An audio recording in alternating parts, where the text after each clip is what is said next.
That enemy does want to fill us with lies. Mm-hmm. He's a great accuser. He wants to fill us with shame. He wants to make us less effective. So even though, as believers, we cannot be snatched from the Father's hand, the enemy can definitely make us less effective.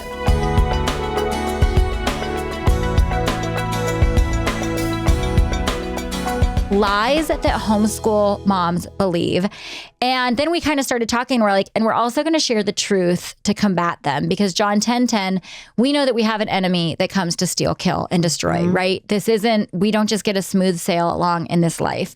And you're going to share a little bit before we kind of dive into some of these actual lies that get us, why it's important to identify these lies and then to combat them with the truth, because we can't just kind of power through our days and ignore the lies or buy into the lies. We kind of have to sit with them and figure out, what lie am I believing? It reminds me of my kids when they were little and they would always interrupt. We'd say, stop interrupting, stop interrupting. And I remember I had a little one and they're like, why? Like, I have something to say. Why should I not interrupt?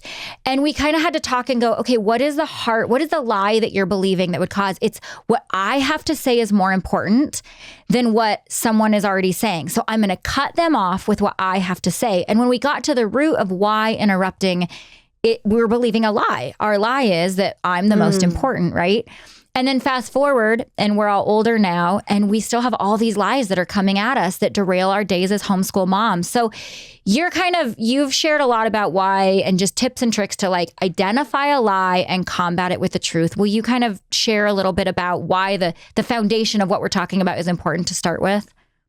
Oh, yeah. So, I have shared so openly about all of my struggles. I'm like, the fun part about being on podcasts all the time is that I'm like, why not? I've struggled with depression and burnout and all the things, and really fun when, my past podcast was called Simply Joyful. And so here I was struggling, and I'm like, but I'm known as the joy person. What's happening? But as I was kind of coming out of it, I went through counseling, and then I also joined a ministry. So first I was being poured into, and now I'm pouring into others with the same ministry. So now I'm a facilitator for these classes. And the whole dynamic of it that I now understand more fully is that we have an enemy, as you already stated, and that enemy does want to fill us with lies. He's a great accuser. He wants to fill us with shame. He wants to make us less effective. So even though, as believers, we cannot be snatched from the Father's hand, the enemy can definitely make us less effective. And especially as a homeschool family, that's important. We are raising a generation. So the big thing is that we all have, you can say big T or little t traumas. It can be emotional pain. It can be just hurts, like times when you felt misunderstood. So somewhere at the heart of everything are these lies. And the key is that it affects our identity. Because most of the time we're making I am statements. Like, I am, worthless. I am hopeless. I am, and hey, we can even do, I am overwhelmed. I am anxious. So we can have these little buzzwords that we use, but it attacks our identity. And so the thing there is that when we separate our identity from who we are in Christ, then, oh my goodness, it attacks all the other areas of our lives. And so that's why it's so important. And I think that a big aha for me is, I think when I could feel myself struggling with depression, especially when it was just mild depression, which you can get post babies and life. Totally. Perimenopause. Life. Yes. But, we have these times when we can feel depressed or feel anxious or feel overwhelmed or be fearful, all these normal emotions. And the thing is that we tend to say I am about them.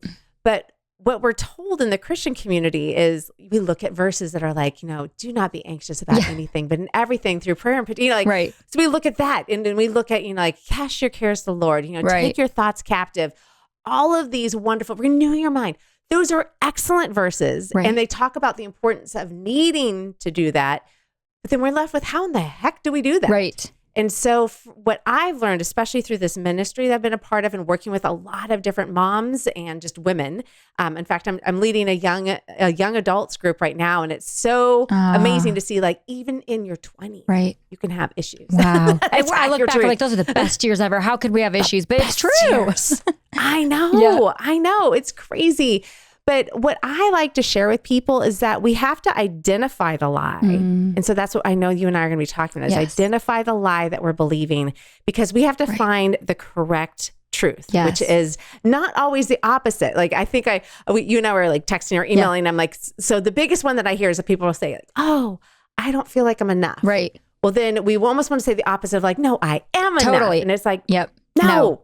But that's what the world's saying, though, right? Like, they want to combat it that way. But really, at the end of the day, that leaves you feeling just as bummed out or just as depressed, because then you're like, okay, I'm telling myself this thing, but it's not true. Like, I'm really not enough, but I can say it 100 times and it's still not working. Homeschool Insights is brought to you by Apologia, BJU Press Homeschool, and CTC Math. Visit the show notes to learn more about these excellent homeschooling resources. And for more encouragement, listen to the Schoolhouse Rocked podcast at schoolhouserocked.com.